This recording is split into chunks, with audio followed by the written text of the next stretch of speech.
Kita akan mulai dari nafsul mutmainnah. Nafsul mutmainnah itu adalah nafsu yang tenang dan tentram. Dengan apa dia bisa tentram? Dengan apa dia bisa tenang? Dengan zikrullah. Jadi orang kalau dikuasai oleh zikir berarti nafsunya mutmainnah. Jadi kalau kita ingat Allah itu ya tidak mungkin, maaf ya, itu akhlaknya suka marah-marah, nggak mungkin. Karena Allah maha lembut. Allah pun punya sifat murka, tapi kan pada posisi-posisi tertentu yang memang Allah itu murka dalam perkara ketika hambanya membuat murka karena memang melanggar. Lah kalau kita hanya karena masalah sepele-sepele, kadang-kadang murkanya itu keterlaluan dan berlebihan. Nah disinilah penguasaan hati kita itu atau sedang dikuasai oleh siapa. Jadi nafsul mutmainnah itu ketika nafsu itu tenang, tentram dengan zikrullah. Bukan hanya zikrullah. Yang kedua, tunduk kepada Allah. Orang-orang yang tidak tunduk kepada Allah tidak dikategorikan dia memiliki sifat nafsul mutmainnah. Karena kalau dia berani menentang hukumnya Allah, berarti hatinya tidak memiliki nafsul mutmainnah. Orang ini berarti gersang. Kemudian yang ketiga, cirinya adalah ingin berjumpa dengan Allah. Ingin berjumpa itu berarti apa? Kalau meninggal husnul khotimah. Itu kalau meninggal. Lah masih hidupnya, kalau namanya masih hidupnya ingin berjumpa dengan Allah, artinya apa? Ya seluruh ibadahnya itu ya untuk ibadah. Karena ibadah ditujukan kepada Allah. Artinya semua aktivitasnya akhirnya ya ditujukan kepada Allah. Pasti tenang hatinya. Karena ketika seorang itu mulai berpikir lain selain Allah SWT, itu akan menghasilkan ketidaktentraman. Wes dalam semua hal, urusan apa saja dah. Mau nyekolahkan anak, terus mau ibadah sholat sekalipun, itu tidak akan tentram. Inilah yang disebut dengan nafsul mutmainnah. Sehingga orang-orang yang memiliki nafsul mutmainnah ini disebutkan oleh Allah SWT dalam Quran surat Al-Fajr ayatnya 27-28. A'udzubillahi minasyaitonirrajim. Ya ayyatuhan nafsul mutmainnah irji'i ila rabbiki radiyatan mardiyah fadkhuli fi ibadi wadkhuli jannati. Wahai nafsul mutmainnah, jiwa yang tenang, kembalilah kepada Rabbmu dengan penuh ridho dan diridhoi oleh Allah. Karena apa? Hidupnya itu zikir. Dulu mungkin pernah kita bahas bahwa zikir itu tidak hanya lisannya membaca subhanallah, alhamdulillah, la ilaha illallah. Bukan itu aja. Zikir itu termasuk apa? Termasuk mengingat anugerahnya Allah, termasuk mengingat kebaikan-kebaikannya Allah. Allah ini sudah baiknya luar biasa sama kita. Kita dikasih bangun tidur itu tinggal melek, kemudian berdoa, kemudian duduk, terus kemudian bisa bernapas, terus nggak perlu nyetetke dan seterusnya, jantung juga jalan sendiri. Ini artinya apa? Sudah kebaikan Allah itu zikir. Lah kalau orang ingat dari paginya saja sudah ingat, itu masya Allah kan, berarti luar biasa. Kita sudah mengingat Allah itu baik sama saya, tapi kok saya kurang baik sama Allah. Artinya masih banyak hal yang ditinggalkan. Saya kadang-kadang kalau ingat gitu tuh ya sedih tenan. Lah ya kurang apa Allah itu baiknya sama kita itu, tapi kitanya yang sering kurang ajar itu sama Allah itu. Toh Allah masih tetap memberikan kepada kita. Kira-kira kalau ada SP3 itu kita sudah SP berapa itu? Surat peringatan kalau di perusahaan ada SP3 itu. Itulah kemurahannya Allah itu sampai seperti itu. Itu dosa tobat lagi, dosa tobat lagi, terus sampai sak kemenge kita itu. Selama masih hidup itu. Karena dia hidupnya itu untuk Allah, maka ya jiwanya akan kembali kepada Allah. Dia ridho dengan keputusan dan ketetapan Allah dan perintahnya Allah. Akhirnya Allah pun ridho kepadanya. Kan klop. Lah coba kalau misalnya kehidupannya itu untuk selain Allah, kok terus kemudian pengen, maaf ya, husnul khotimah. Ya nggak bisa. Yang ngasih bisa husnul khotimah dan tidak itu Allah. Lah itu pun tergantung kita. Mungkin dulu pernah saya sampaikan ya, satu hadits itu, sona'iul ma'ruf taqiyun wa masari'us su'. Perbuatan baik itu bisa mencegah kematian yang buruk. Kematian yang buruk kan su'ul khotimah. Kenapa kok saya tadi sampaikan setiap perbuatan itu untuk Allah, untuk Allah, untuk Allah? Kan kita nggak tahu matinya sedang apa dan di mana. Di saat orang itu masih bekerja di sebuah perusahaan, lalu kemudian dia matinya itu dalam keadaan sedang melakukan satu aktivitas untuk Allah, terus meninggal, husnul khotimah. Walaupun di atas ranjang dia meninggalnya, tapi karena dia dzikir terus husnul khotimah. Masya Allah, la haula wala quwata illa billah. Ini diantaranya.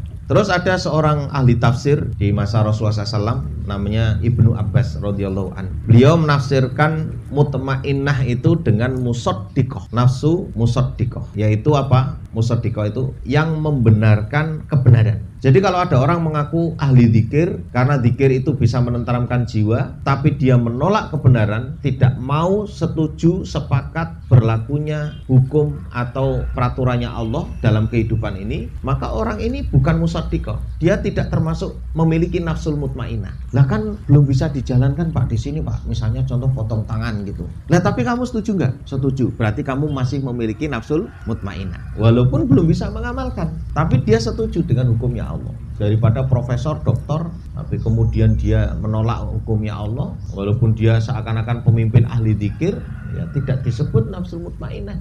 Ya ini Masya Allah ya. Jadi keterangannya itu sampai di situ. Pokoknya apa yang datang dari Allah, prinsipnya tidak boleh ada yang ditolak walaupun belum mampu mengamalkan. Kemudian Imam Qatadah, beliau mengatakan nafsul mutmainnah yaitu seorang mukmin yang nafsunya tenang dengan apa yang dijanjikan oleh Allah. Jadi apa sih yang dijanjikan oleh Allah? Jadi dengan baca Quran. Quran ini salah satu rukun iman kan? Iman kepada kitab. Karena kita harus iman kepada kitab, termasuk kitab-kitab sebelumnya, terutama karena kitab-kitab Quran kita baca. Innalladzina amanu wa amilus solihati lahum ajrun ghairu mamnun. Orang yang beramal soleh oleh Allah Subhanahu wa taala pahalanya tidak terputus kalau beramal. Orang beriman karena amalnya didahului dengan iman. Ini ada hubungannya tadi pengertiannya Ibnu Abbas adalah membenarkan kebenaran karena Allah berjanji bahwa orang beriman dan beramal soleh itu tidak putus pahalanya, diberi terus oleh Allah. Sementara menurut Imam Qatadah yaitu seorang mukmin yang nafsunya tenang dengan apa yang dijanjikan oleh Allah. Begitu mendengar janji Allah nanti pahalanya tidak terputus, maka dia akan fastabiqul khairat, berlomba-lomba untuk melakukan kebaikan.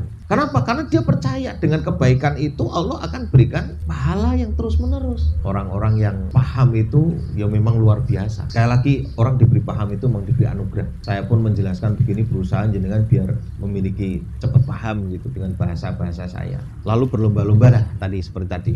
Tidak hanya sekedar kita pada posisi saya bekerja sebagai apa, tapi pengertian. Kalau misalnya maaf ya bagian bersih-bersih masih sibuk, kemudian kok ada sampah, kita mampu mengambil kemudian diambil, itu adalah bagian daripada karena saya percaya walaupun saya seakan-akan ngambil sampah, Allah melihat itu ada pahalanya. Itu nanti arahnya ke sana. Dia tidak punya beban. Wah, aku bagian penjualan kok juga sampah.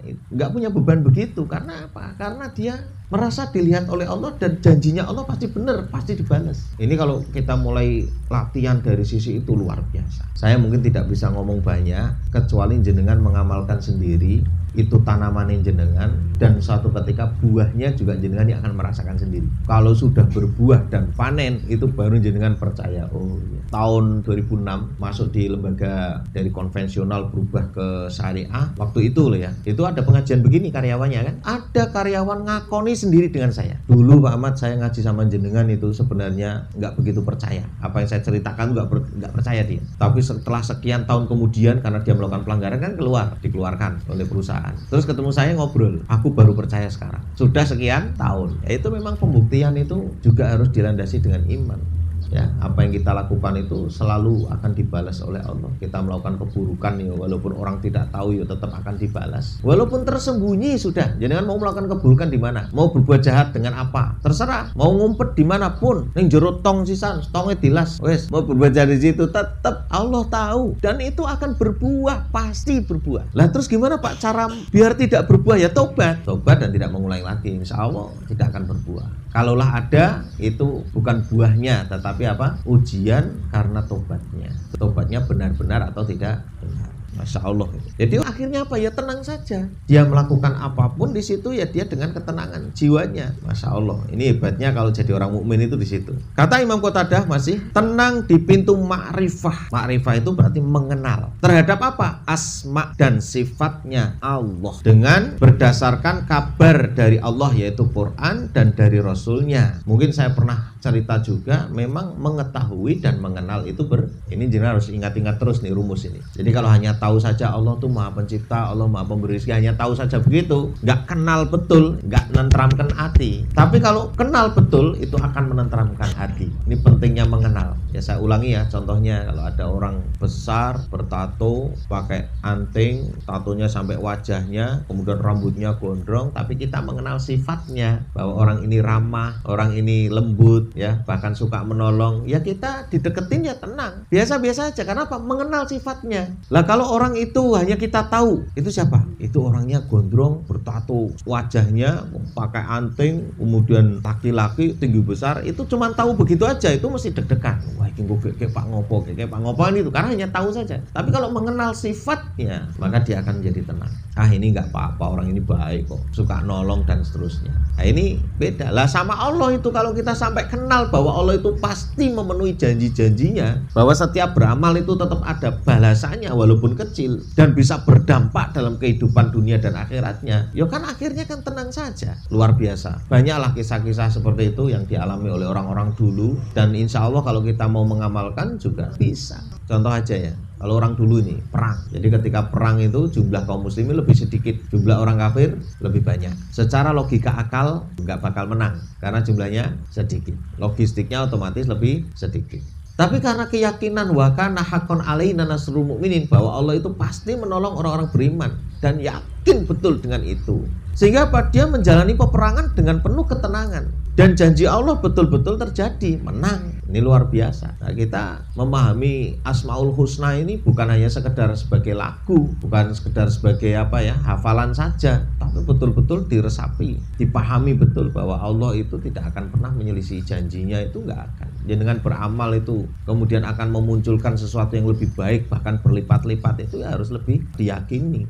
Termasuk tenang atas kabar yang datang tentang apa yang terjadi setelah kematian, termasuk di alam barzakh dan kejadian di hari kiamat. Jadi tenangnya kita itu satu sisi melihat sebagai harapan janji Allah akan menjamin kehidupan kita di dunia dan akan dibalas kebaikan-kebaikannya sampai di akhirat. Di satu sisi juga tenangnya adalah kabar yang datang tentang apa yang terjadi setelah kematian, kemudian termasuk di alam barzakh dan kejadian di hari kiamat. Karena yang dilakukan ketika di dunia itu adalah kebaikan, maka dia pun yakin bahwa Allah pasti akan memberikan banyak pertolongan ketika masuk dalam kehidupan baru. Masuk kehidupan barunya bagi kita kan setelah meninggal. Jadi setelah orang itu meninggal, itu masuk pintu babak baru, kehidupan baru. Seketika hidup dia sudah beramal dengan penuh keyakinan, ketika meninggal dia pun percaya bahwa amalan-amalan itulah yang akan menemani. Uang yang kita kumpulkan di bank tidak akan menemani, istri yang katanya cantik juga tidak bisa menemani, suami yang katanya ganteng juga nggak bisa menemani, anak yang banyak pun tidak bisa menemani.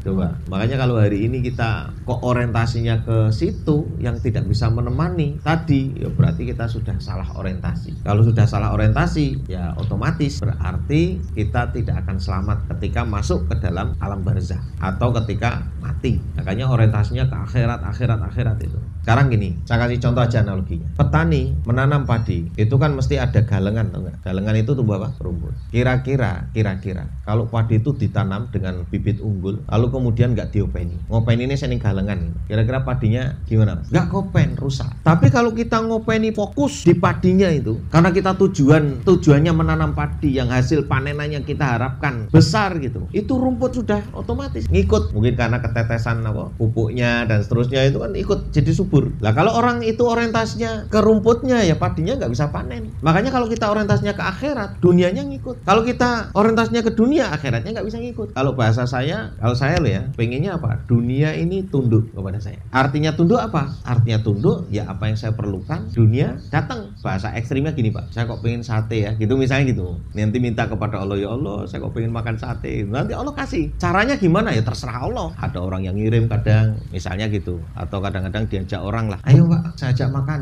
Kemana? Sate. Ada yang begitu. Gitu. Nah kadang-kadang berpikir, lah inilah yang disebut dunia dalam keadaan tunduk. Daripada kita mengada-adakan, wah aku pengen makan sate, tak kumpul-kumpul ke duitnya nanti 25.000, itu kan lebih menyampaikan gitu ya. Lebih baik saya minta kepada Allah. Itu kalau dunia dalam keadaan tunduk itu gitu. Apa yang kita perlukan langsung Allah kasih. Karena apa? Tadi ngurusi padi, ngurusi akhirat. Jenengan bisa nggak? Bisa.